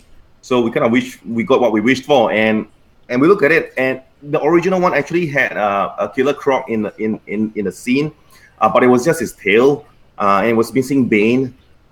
So we said, look, if it's just Killer Croc's tail at the bottom of the base, it's you know, it's gonna be quite hard to see him, and because Killer Croc is so big in a character, it wouldn't just fit in the whole diorama. So so he decided to switch out with a Bane at the bottom as well. Now, I think in terms of choices, David made all the choices. He felt that this was the best kind of balance and design between different villains, different genders, different shapes and sizes, and he kind of pieced it together to form this kind of overall pyramid. I don't think it's actually possible to squeeze every single villain in it. I know one of the popular ones that that's been talked about is Riddler. Where's Riddler, right? That's a good question. I guess we should all ask David at New York Comic Con. He's going to be there. We definitely could ask him, but that also leaves room for another statue. Bring your pitchforks and, you know, your angry. We're gonna get you. Yeah, I mean, I can't really answer that because ultimately, he came up with the whole concept, and I think he must have his reasons. We didn't want to question. I love it the way that it looks. I'm just, you know, as far as curious, you know, because, you know, we've been going back and forth about this, and, you know, we've seen other people chime in, and, you know, we're just trying to, you know, get the questions out and the answers that the fans want more than anything. And we talked about this last week, Seth. Remember, we were talking about, is it possible, or is it engineeringly possible, if that's a word, to be able to have switch out characters, where you decide to do whichever character you wanted. If Riddler was your guy, you could actually have him, kind of like what you did with other pieces. Yeah, it's actually technically possible, and I would say that Singh actually was looking into that to see whether it was possible for him to do a switch out. It's going to be tricky in terms of making sure everything still fits in and it's all still stable. But it's something that we did look into, and I believe we haven't actually decided or confirmed that, okay, we're going to leave Riddler out. I mean, if there's a possibility of doing a switch out, we might do that. But then it comes the problem of who will we switch out then? Because everybody else in the current diorama is pretty cool. I don't know. A lot of people say they don't like the Man Bat, but he actually forms the part of the top with his wings spread out, and that's kind of a aesthetic feel. So I don't think we'll take him out. Some people say maybe switch Harley out, but then again, Harley is becoming really popular as well. So you know, and if we made two designs and say, okay, one comes with Riddler and one comes without, I don't know if Riddler it's going to be such a game changer that people would. We will actually create an entire piece just to include a Riddler.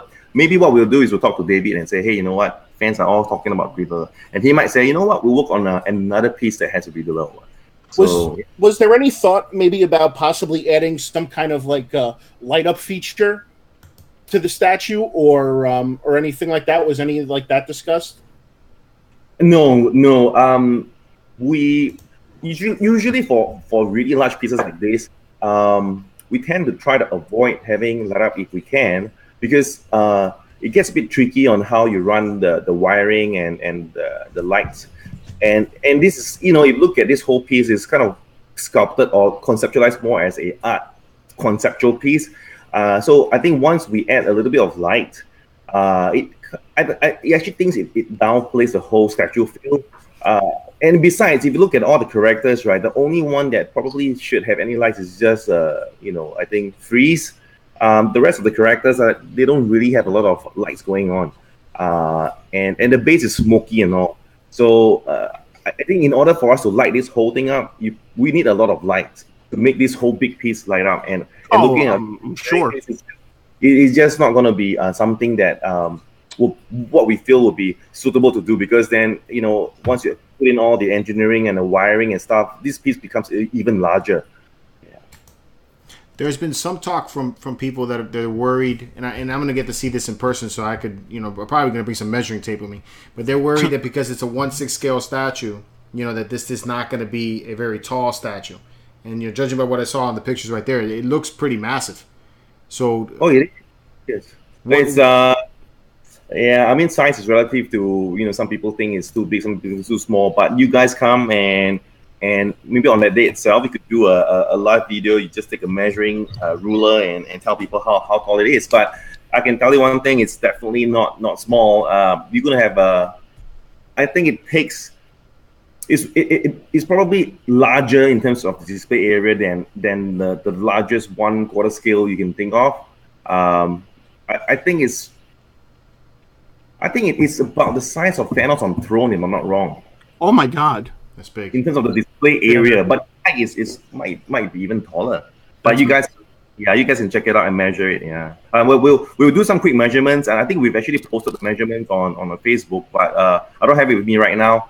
But I'll send it to you in email afterwards, and then you can share with the rest.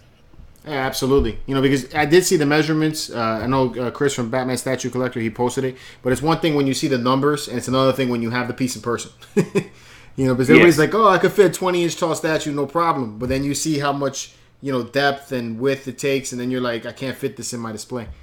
So, yeah. But I think it's badass. I love that it has almost every villain on there. And, for the guy who wants to collect an entire Batman lineup, they can get it all in one shot, almost, which I think is really cool. So yeah, and I think we had a difficult time trying to price the stuff as well. Because it's individually the 1/6, the villains themselves, they're all sculpted individually before they add on to the base. So you're literally getting about 12 characters in one statue setup. Right. And not only are you getting 12 characters, but they're all placed in a way. Engineering is a nightmare for the factory to reproduce this. It takes a lot of work. So I think we broke it down, and it was something like $200 USD per character to form the whole thing, and then with a base. That's kind of how we derive the pricing. Right. But I think it's about 12 characters for one statue. So yeah, it's not going to be that cheap. Yeah. I just think it's amazing that you guys are doing something different. Like, we got museum poses, we got action poses, but to do something different, it's really refreshing. Thank you. I think we like you asked me earlier, am I a collector, am I a fan? And I think I would say all of us in XM, we're still playing with toys and video games, and we try to play more than we work. And in a way, part of the fun thing is coming out with new stuff that we can play with. So it's not about creating a new, stuff over and over again. So apart from this Batman, I'll just give you guys a kind of a sneak. I won't say a preview, but a sneak tip off that we're actually working on a new product line, which is what we feel is not on the market as well. It's something similar to this Batman Sanity, where no one's seen something like that before. To us, it's a totally new way to play, new way to interact with your favorite characters, and I think we should be ready to show that mid next year or end next year as a prototype. But I can't wait to show that. I think that is one of our most anticipated piece. So, Bryan, you said that you guys still play with toys and everything, and I wouldn't be me if I didn't ask this question. Do you happen to collect any Funko Pops by chance? Funko Pops, I don't collect them. I do have a few as gifts from friends. But no, there we go. Okay. I collect. I do have a lot of Hot Toys and a lot of action figurines. Like I'm very much into Batman and the animated series, so I've got the huge Batwing and stuff. Yeah. Hello, Auntie. Any more questions in the chat, guys? So I know that you guys said at Singapore Comic-Con that there's going to be something even bigger than Batman Sanity at New York Comic-Con. Can you allude to anything about that? Did we say that? What? Can you give me the context? I heard something about that. Something bigger than the Sanity piece? Let me see. No, I don't think size-wise. The only thing that I can think of would be the JLA diorama scene. We didn't manage to get that printed out in time. It's just too massive. But we did get a near final 3D render of it, and we're gonna blow it up to the whole wall size and print it so people can check it out. Oh wow! That's the Justice League diorama. Yeah, versus Darkseid. So this is that one. I think you guys can see the one of the most latest renders of the whole setup. We've made quite a few changes, and yeah, you guys can check it out in the New York Comic Con. Yeah. So that's gonna be there? That's awesome. He's a rendering. He said of it. So when do you think? When do you think that piece? When do you think that piece is gonna like we're gonna see an actual The physical prototype would be I would say we actually tried to rush it for New York Comic Con. We didn't make it, but so we decided to kind of take things a little bit on the easy side. Don't kill the factory, right? So I would say that probably maybe February or March next year we might be able to get a physical prototype out. That's awesome. But we don't know if that's the best time to show it though, because there's no like major cons or events happening in the first quarter next year. So we might just keep it, maybe paint it up before we show it. Yeah. Gotcha. And aside from New York this year, is there any other trips you're going to be making to the States? No, I think New York is the only one we're going to make to the States for this whole year. After the New York Comic Con, we'll have to go to the London MCM. Comic Con as well. So yeah, I think that should be it for traveling this year. My wife is really getting mad because I haven't had much time to spend with the kids and the kids and the baby. So yeah, I think after the London trip, I'm going to stay put in Singapore. George can identify with that. Yeah, I know, right? My wife's going to kill me if I travel anymore. Although I do want to go to Singapore in a bad way. That's probably going to be one of my goals for next year is to get to Singapore Comic Con, hopefully. Yeah, you guys, next year, you guys are welcome anytime. We'll bring you out for incredible grub, incredible food here. You take me to eat hot dogs. I'll take you to eat good stuff here as well. There you go. I'm game. It's a date. How about that, George? We're headed to Singapore next year. You just said the magic. You just said the magic word, food. I'm game. That's awesome. So, any other licenses that XM Studios wants to get on? If you had your wish of one something you guys wanted to create, what would that be? Well, okay, if we had a wish, right? I think we're pretty lucky at the moment that we've got some of the most popular licenses in the world, and so if I really had to choose, I would say that we wish to have more time to spend on our own license. I think we've teased about 2 years ago that we've started work on building our own IPs. We project name it Moonless Nights. It's our own design, our own characters, but we haven't had as much time as we would like to spend on it. So I think if there's one license we want to spend time on, it's probably our own license, our own IP. All right. What any idea of what that is? I know you guys had what was it? Caleb. You guys did a Thor statue, or started to do a Thor statue with him. I thought that was very interesting. I thought that was a pretty cool piece. It was. I pre-ordered it. Well, it is. But that's kind of different. That's more of we call it the artist series line, where we try to support artists where sometimes they have their own original work, but they don't have the factory or network or the distribution network to get the product out commercially. So what we do is we help them fulfill that portion. And for these projects, usually what we do is we definitely pay the artist, first of all, for the scout fairly, and second of all, whatever proceeds from the projects, we will actually share a royalties with the artist as well. So it's kind of a way to try to help these artists get their products through the door. But that piece, I think it went into a little bit sensitivity, so we couldn't produce that. But that is not actually kind of a IP line or a line of products that we're going to make. So the IP I was talking about was more really about our own characters, our own stories. Maybe when in New York, I could show you guys some of the pictures and all, but it's still too early to kind of talk about it now. Yeah, I'd definitely be interested in seeing that. So going back to the question asked earlier about stuff from what is it, Top Cow? Mm-hmm. Yeah. Someone asked about possibly a Savage Dragon. Ooh, that's Savage cool. Dragon. I heard a chuckle at the back. What's wrong with Savage Dragon? Hey, you, shut up there. We can't tell you what we're doing in the back. Savage Dragon, yeah, why not? I think it's pretty cool. I'll have to check if he's still under the Top Cow universe, though. Because I think there's a bit of change in the way they separate characters out into different lines. So, Gotcha. Yeah, maybe I should ask for a full list. The previous list I got was pretty much the Darkness Witchblade and Cyberforce. I didn't see anyone else, though. But I'll check. Savage Dragon, yeah. And then I'll do a She-Dragon as well. Well, that'd be Nice. awesome. That would be cool. Someone in the chat is mentioning Akira. Akira, Yeah.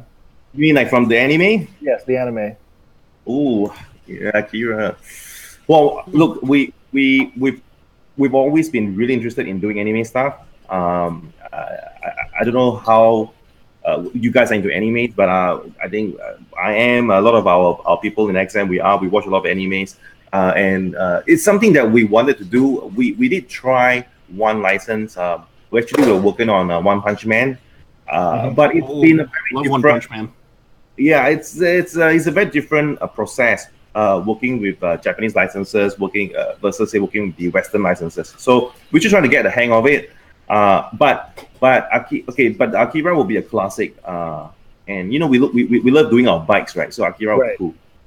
So at the moment we haven't had a lot of talks to the Japanese licenses about anime stuff, but we do visit Tokyo. Me and Stanley, we tend to go there for vacation and check out all the cool toys there. And we do have some network and some friends there get us hooked up with licenses. Now, maybe I can ask you guys this question, right? What do you guys think of Hero Academia? Is it something? Is it a big license? It's pretty big with it's pretty big with the Funko Pops right now. It's become a pretty big popular anime.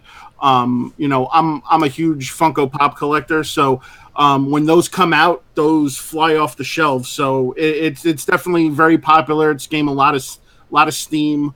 It's actually a pretty interesting anime. So I mean, if you guys were ever interested in trying to acquire that, I'm sure there would definitely be a bunch of people lining up to buy those statues. Okay, well, since you three of you guys, right? Maybe you can all tell me your opinion in the States. What are the top 3 animes? Ooh. Dragon Ball. I would say Dragon Ball. Dragon Ball's definitely still up there. I'd say Dragon Ball. I don't know about One Piece. I would say Dragon Ball. One Piece. The funny thing is I like the One Piece characters. My issue with anime, and at least with me anyway, I don't know, Calvin, if you agree with me, and I don't know if you ever watched anime. I'm very much I like nostalgic stuff that reminded me of my past. So I like old school anime. So like I will watch like Ninja Scroll, Akira, Dragon Ball from back in the day, Dragon Ball Z. That kind of stuff was stuff that really was what the stuff I grew up on. And then now, getting back into it, especially since I've been to Tokyo in February, I started seeing these other animes that I didn't even know about. So when I first saw One Piece, I was like, man, the characters look interesting. So it makes me want to watch the anime. I just haven't had the time to sit down and watch it. Yeah, in the chat, also, George, the people mentioned some of the same things you were doing, like Ninja Scroll, and of course, Dragon Ball, and Akira, some of the top ones that keep showing up in the chats as well. Attack on Titan. Attack on Titan is pretty cool. I've seen that one recently. Yeah. It's cool. Okay. I like that show. One of my favorite animes actually is Death Note. So to actually see a statue of Ryuk would be awesome. Mm-hmm. Oh, you mean the Netflix version? No, yeah, okay, no, definitely not the Netflix version. No, not at all. Yeah, I think the Oniri guys. I think the name is Oniri, and Hive did a concept for them for one of the Death Note, and that looks awesome, phenomenal. Have you seen that? Yes, I have. Yeah, Near Creations made one. It was pretty cool. Yeah. It's really, really, really cool. Yeah. And I know we're running out of time. I did want to ask another question. And I've heard collectors, this is a big thing with collectors all the time. They talk about edition sizes. And for some reason, XM has managed to make you feel really special by keeping edition sizes really low. You kind of feel like you do have something, very limited. So how do you guys come up with the decision to come up with a certain edition size? Well, I guess the first 2 years, it was really more about getting a general sense of numbers from the distributors. Mm-hmm. So, we have like maybe 20 distributors will come and say, oh, I think I want to order 5 or 10. Then we add them all up and we say, okay, that should be about the numbers we'll go for. But now what we want to do is we don't want to guess anymore, and we don't want to let our distributors guess as well. So what we did out is we have this MTO made to order kind of concept where we put the piece up for maybe 2 weeks, 3 weeks, and we see how many people actually say, okay, I've decided, I think I want that piece. Here's my pre-order. Then we use that as a gauge to the actual demand that people want, rather than we make a guess ourselves, and we kind of if we overshot, then you have too much of it floating around. Right. If you undershot, then people get unhappy. Why did you just make so little? So we decided to just let the market decide. And I think that's a reflection of the true kind of true market demands, relation to how well known we are as well, I suppose, because not all our stuff is available everywhere. But I think that gives us a good gauge right now. So a lot of our new pieces, the ES has actually been a little bit more modulated. I think, for example, if I'm not wrong, Poison Ivy is 700.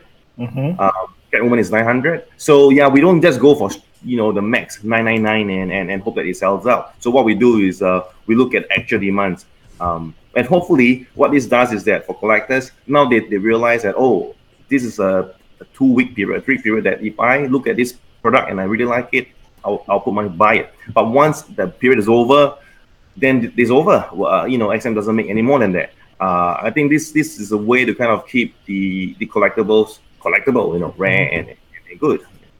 And in getting the pieces that are worldwide, like DC and like Top Cow, you guys, I'm assuming it's on your website, or is there a particular distributor that you guys recommend? And for those who live in the States, because we could order it directly from you, and I've done that before, but the recommendation was to get it from a distributor in the States. Is there any distributor that you guys promote for us? Yeah, there's only one distributor that we actually recognize and have, and they're GFX Distribution. Right, which is where I got mine from. Yeah, so Andy and Drew, I think they run their place. Pretty cool guys. I mean, they're not big. They don't have like a lot of many years and all that. But what we really like is their enthusiasm, their passion. There's a lot of things, and we had barbecue together. So it was really fun having beer and having drinks with those guys. So GFX, they're based in Colorado. But we've been helping them sign up new dealers and new resellers under their network, so they can help to collate all the shipments to US in huge containers, so it saves shippings for everybody. So GFX will be the guys we recommend, and they'll be at the event as well. In fact, they'll be taking most of the orders for us at the New York Comic Con, and we'll be helping them to introduce them to the rest of the other dealers in New York as well. And that's what's going to be interesting too. You guys are going to be taking pre-orders at New York, right? Yeah, through GFX. Yes, we are. That's awesome. Yeah, that's cool. Have you guys ever tried to inquire any licensing for any video games? Video games. We actually did try SNK, but because I'm such good friends with Mufisa, I decided to let him have it.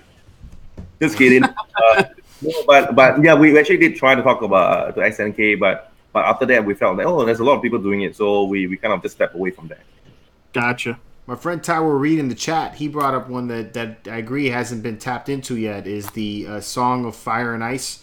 So this is Game of Thrones, for those of you guys who don't know the book, but it's to do characters based on the story versus the movie, versus the HBO series. Yeah, any interest in that? Are you guys fans of Game of Thrones? Yeah, I'm a big fan of Game of Thrones. Winter is coming. Really love that show, man, and hold door, right? But yeah, I mean, no, we love that series. It's interesting to ask that though, because I think the last season is coming, and if you think about it, probably by the time the product hits the shelves, it will be during the last season. So that might be a good time to kind of to do it. We haven't actually spoken or thought about doing Game of Thrones statues before. But I think it's worthwhile looking into. The thing is, it's gonna be like Lord of the Rings in a way, right? It's very kind of medieval. There's a little bit of magic and stuff happening. But you know what? Now that you mentioned Game of Thrones, I might just talk to the guys in New York and see if something can be worked out. Nice. That would be cool. Cool. I'd definitely jump on that. Especially one of the dragons. Woo, that would be cool. Oh, that's gonna be a massive piece, though. Yeah. No. Well, I see George like stuff, huh? Yeah. Oh man. All right. So, is there any more questions from you guys in the chats? They are, they're speaking of licenses. What about a board game like Legend of the Five Rings, or an RPG like Shadowrun, or what about a book series like Harry Potter? Shadowrun, I played that game. It's pretty cool. I think it's an indie game, right? No, I would say honestly, we haven't gone that far yet. We've been predominantly quite focusing on the comics line, because we grew up reading comics, so everything was very comics based. In terms of video games, we haven't delved into the video games era. So we're talking about the newer games. I think we are more, I guess you can call us old boys, right? Because we really love our classic stuff. So I think newer games, we haven't really put that much thought into it. So not for Shadowrun. And for Harry Potter, are we talking about like the new movies, the Fantastical? The Fantastic Beasts. I mean, it's all intertwined. It's all related. Okay. No, to be honest, we haven't looked into that yet. We tend to, if you look at our products, right, we try to stay away from movie-related stuff. Right. We tend to go towards more classic and what we call timeless designs. But maybe once we get a lot of our comic stuff out, we might go into that. We got another Batman sanity question real fast. Salam Saham, if I pronounce your name wrong, I'm sorry. They want to know how many pieces of Batman Sanity will be available for pre-order at New York Comic Con, and how much of a deposit will be required. Okay, for the deposit, if you can answer that. Oh yeah, of course. I mean, for deposit, I can't answer that yet, because we're waiting for GFX to work out a price in US. We want them to set the price so that it's consistent. So they're still working on it. So I don't know what's the price yet. But in terms of pre-order at the New York Comic Con, we are allocating around about 50 for New York Comic Con, 50 pieces for orders. Okay. That's cool. There was one other suggestion for another license that I thought was cool for video game was Final Fantasy VII. I think Gemman, I saw him wrote that one in there. That's a very, very popular video game from. That's like the Square Enix. Square Enix. Yep. Yeah, that's like the absolute ultimate dream for any products maker that does with any Japanese games, because that's like one of the top games of all time, right? So we actually met up with them in Tokyo last year, and I think the discussion was that they actually do a lot of their own products. They do a lot of their own in-house scout and stuff. They got all the talents, right? So I don't know. I don't think it might. I think it's a bit far for us to perhaps go into any kind of relationship with them at the moment. I think they probably have other people in mind and their own department in mind already. But probably not in that license though for us. Yeah. But we would love to work on it. It's absolute. My favorite is Final Fantasy VII. Yeah, mine too. I binged that game for like I don't think I left the room. My dad used to tell me that I would glow. It's because I'd be in the room for too long and I'd never go outside. Yeah. Oh. That's one part of the good things what we're doing now, right? We used to play with the toys so much that our moms used to scold us a lot, right? And now play all the toys we want, and they'll be like, just go and play more because it's your business, right? It's like, it's cool. So, Bryan, is there anything that you want to say to all the people that are watching and in the chat? Any information you want to put out there for them that we haven't talked about? Well, not really. I mean, like I said, it's our very first time in New York Comic Con. It's perhaps our first time in a major event where we can meet a lot of collectors, meet a lot of fans and friends, and I can't wait to meet everybody and talk to people and learn more about the US, the culture, the food. I'm just looking forward to that. So there's no sales pitch from me, man. Just if you're just nearby the booth, come over, say hi. Absolutely. Happy to talk all day and talk about good old days, and I'll be happy to share some of the pop culture stuff that we have from Asia as well. I think that's the fun part about this hobby. We get to meet new people and share all these new experiences. Yeah, that's awesome. I can't wait. I'm very excited. So. Less than 10 days, I think. So yeah, no, I'm pumped. I couldn't believe how fast it's coming. Right? Yeah. Less than 10 days. So, all right, guys. If there's no more questions in the chats, we're gonna call the show now. So I really appreciate all you guys for joining us. I appreciate Bryan. Thank you very much for coming and hanging out with us on the chat today. It was great. Really awesome. Can't wait to meet you in person at New York Comic Con. Yeah, can't wait to see you guys too, man. Thank you so much for having me on a show. No problem. No, we appreciate you being on. Thanks. Yep. All right. So, go to sleep. All right. Yeah, it is 10 o'clock here. George, we got to talk about Thursday. Oh, right. So Thursday we are having the pop off as like we always do. So yep, we are having the pop off on Thursday, and since we hit 4K on YouTube for subscribers, we are going to be doing a special giveaway on Thursday night on the pop off. We will be giving away a Disney Park exclusive Funko Pop Gus in the buggy. Ooh. So this thing is really epic. Me and George went to Disney over the weekend to go get this. So I'm really looking forward to seeing who will be the victor to take this home Thursday night. So make sure you guys are there Thursday night, 7 p.m. Eastern Standard Time, and watch the show, and then stick around for an opportunity to win Ezra in a buggy. Yes, come watch the show. Vote for me so Seth loses on this one. I want my vote back. Oh my God! Let's give George the sympathy. Let's give George the sympathy votes. Whatever. Now. You got the last two sympathy votes, so I at least deserve one. Everybody in the chat, start voting Jay now. All right, guys. Thank you again for joining us for That Geek Show. You can catch The Geek Show every Monday night, 8 p.m. Eastern Standard Time, right here on the MCE YouTube channel, as well as the MCE Central website later on after the show is done. You can also catch all kinds of other information on collecting, on movies, video games, and all kinds of other geek stuff. It's because that's what we like talking about. So definitely head over to the MCE Central website where you can get all kinds of information about that.